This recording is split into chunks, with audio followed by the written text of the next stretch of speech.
Have you ever woken up at 3 in the morning with that tightness in your chest? You know that moment when you're sitting on the edge of the bed, everyone's asleep, and you whisper a prayer so desperate you can barely form the words. And then nothing. Silence. As if your words hit the ceiling and came back empty. I know you felt this. Maybe it's about that child who keeps you up at night with worry. Maybe it's the marriage that's so far from what you dreamed, or that financial situation that steals your peace. You pray again, you wait, and heaven feels like concrete. But what if I told you that this silence isn't what you think it is? Look, before we go any further, I want to ask you something. If this conversation touches your heart today, share it with that friend who needs to hear this too. And if you haven't subscribed to the channel yet, hit that button right now, because every week we talk here about things that really matter to us. We're women who are trying to live this faith in the middle of real life's chaos. So come back here with me. That silence you feel, so many of us confuse it with rejection. It's as if God turned his back, as if we weren't important enough for him to answer. But have you ever stopped to think that maybe the silence is exactly the opposite? Think with me. When you're doing something really important for someone you love, do you stop every minute to explain each step? When you're making that special recipe, that birthday cake that's going to surprise your child, aren't you concentrated, focused, working in silence until the moment of revelation? Silence doesn't mean absence. Sometimes it means intense work behind the scenes. Scripture shows us this repeatedly. Joseph went 13 years in apparent silence before seeing God's purpose revealed. Hannah prayed for years before Samuel was born. And what about Mary, who treasured all these things in her heart, waiting to see God's plan unfold? Here's the truth that can change everything for you today. God's silence is not the end of the story. It's the sacred space where he's moving pieces you can't see yet, healing wounds you don't even know you have, preparing you for blessings your shoulders aren't ready to carry yet. You know what fascinates me about Micah 5-4? This passage paints a portrait of Christ that is both majestic and deeply intimate. It says, "He will stand and shepherd his flock in the strength of the Lord, in the majesty of the name of the Lord his God, and they will live securely, for then his greatness will reach to the ends of the earth." Now, let me ask you something. When you think of a king, what comes to mind? Distance, perhaps? Formality? Someone sitting on a high throne, unreachable, surrounded by guards and protocols. But this king is different. He doesn't rule from afar. He shepherds. Can you visualize this? A king with a shepherd's staff. A sovereign with hands that smell like sheep. It's as if the crown and the servant's heart were in the same person. You know those days when you're in the middle of the biggest mess? Last night's dishes are still in the sink. You have 3 calls to make. The car's making a weird noise and you still need to figure out what to make for dinner. And in the middle of all that, your heart is heavy with that situation that won't resolve. You feel so small, so out of control, so alone. That's exactly where this shepherd king comes in. He's not waiting for you to have free time for a perfect devotional moment, with a candle lit and soft music playing. He's right there, in the messy kitchen, in the chaotic traffic, in the doctor's waiting room. His authority doesn't come from shouting or demands. It comes from love that bends down. Have you noticed how a good mother leads? She doesn't need to yell to have authority. There's a firmness in her gaze, a certainty in her tone, but everything comes wrapped in care. She corrects, but hugs. She guides, but walks alongside. She's strong, but her hands are gentle. That's how Christ reigns. And here's what changes everything. He doesn't just reign with love, he remains. Let me tell you something about permanence that you might need to hear today. We live in a world of temporary things. That New Year's enthusiasm that lasts until January. That motivation that disappears when life gets hard. Even people sometimes enter and leave our lives like seasons. But Christ isn't like that. He doesn't come and go according to your emotions. He doesn't pull away when you're having a terrible week of faith. He doesn't disappear when you're too tired to pray, or when you yell at the kids and then feel like the worst mom in the world. You know that kind of friend you don't have to keep texting all the time to keep the friendship alive. The one you can go months without talking to, and when you meet up, it's like it was yesterday. But even better, because this friend is always there, even when you don't notice. Christ is like that, except he's never really silent. He's always working, always present, always sustaining. You remember Hebrews 13:5. Never will I leave you. Never will I forsake you. It's not a conditional promise. It doesn't say, I won't leave you if you pray every day, or I'll be with you. When you're a better Christian, it's absolute. It's definitive. It's permanent. How many times have you felt alone this week? How many times has that thought crossed your mind? Where is God in all this? But what if he was exactly where he's always been? Right beside you, in the middle of the mess, holding you when you don't even realize you're about to fall. I know there are days when it seems impossible to keep this faith alive. You wake up already tired. There's work, house, kids, relationships, and still that internal pressure to be a woman of God, to have a strong spiritual life. And when you finally sit down to try to read the Bible, your mind is in 1,000 places. It feels like you're failing spiritually. But here's what you need to understand. He doesn't pull away when you get distracted.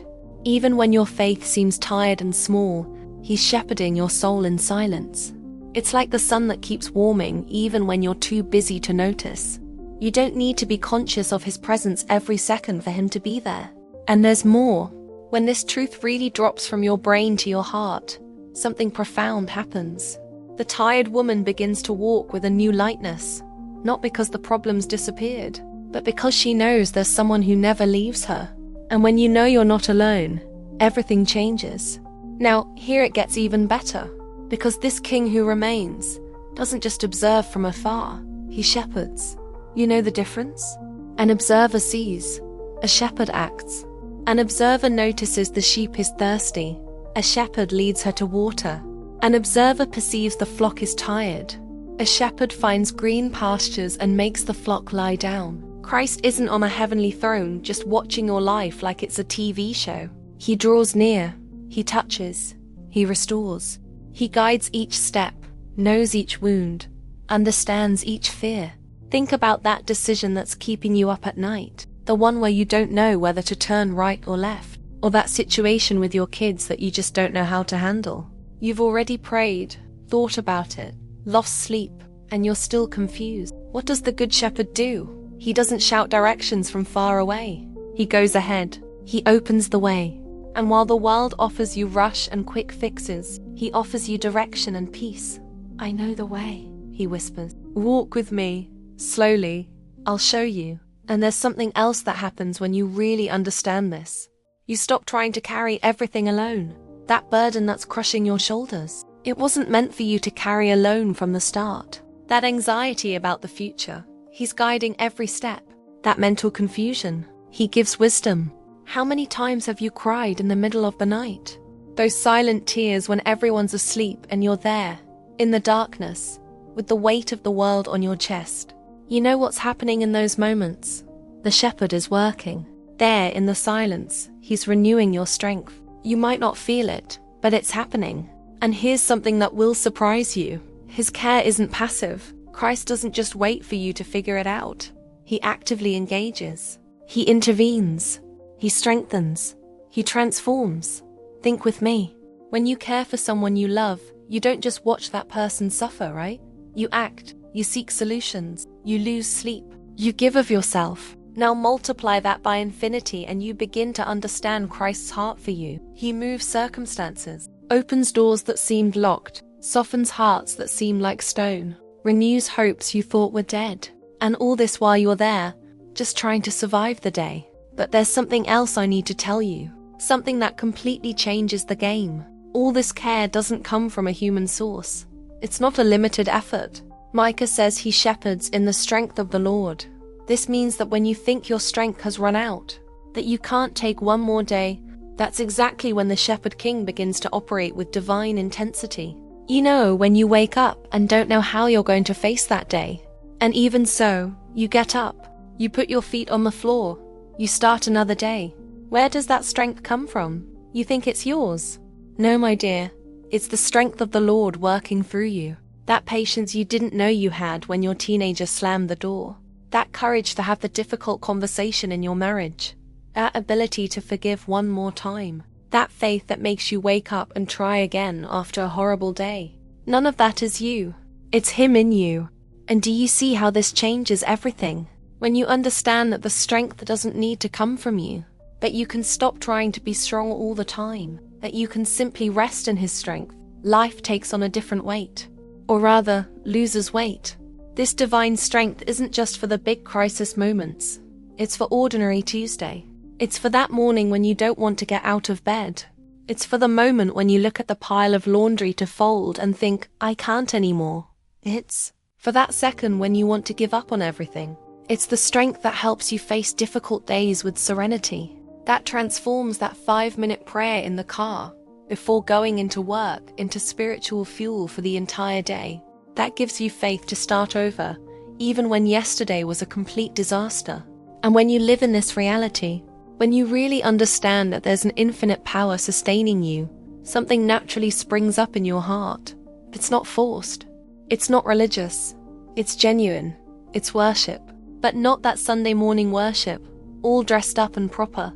I'm talking about that worship that happens on Monday, at 6 in the morning, when you're making coffee, and your heart simply whispers, thank you. It's the worship that happens when you're folding the 1,000th piece of laundry, and suddenly you smile, because you remember you're not alone.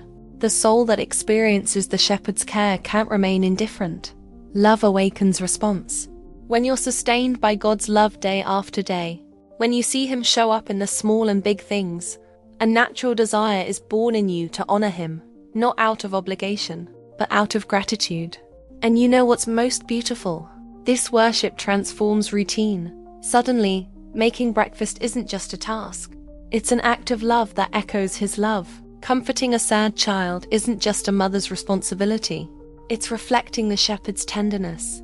Every common gesture gains eternal significance. And obedience? Oh, obedience completely changes flavor. It stops being that heavy list of rules you need to follow so God won't be mad.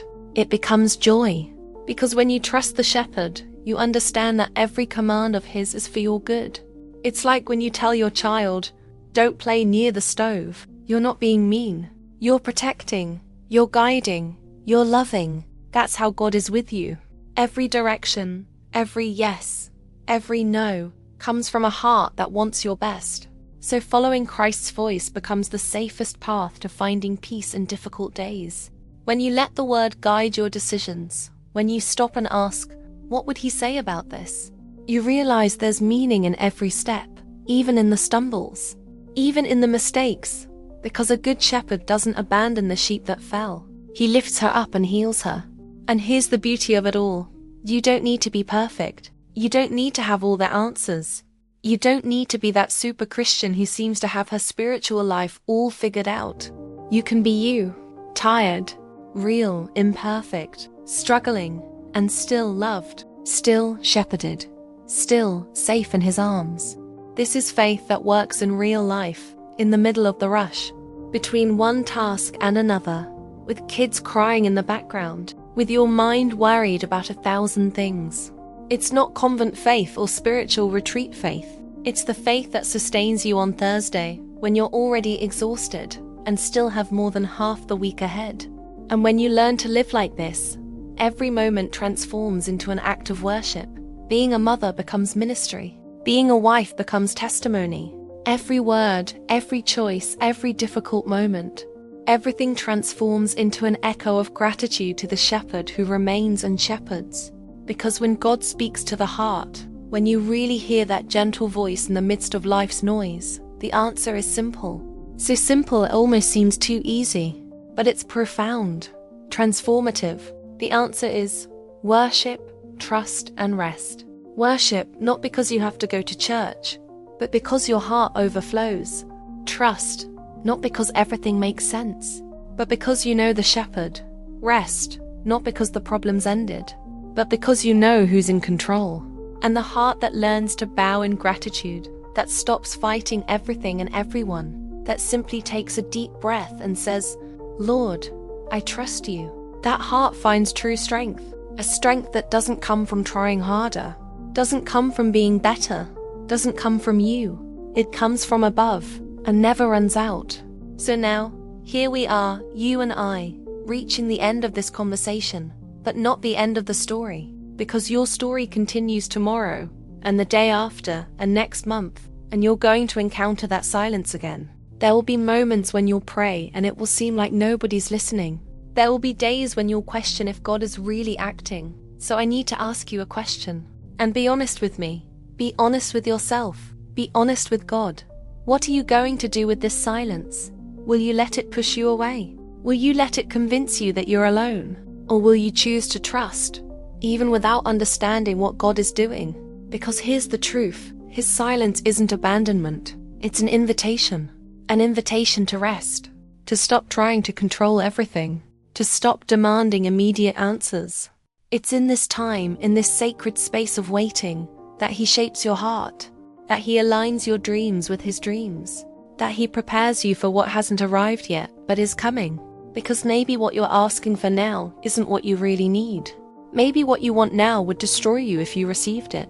Maybe God is saying no, because He's preparing a much bigger yes, much better, much more than you could imagine. So I want you to stop now, even if just for a second, and ask yourself, is God really distant? Or is it my fear speaking louder than my faith?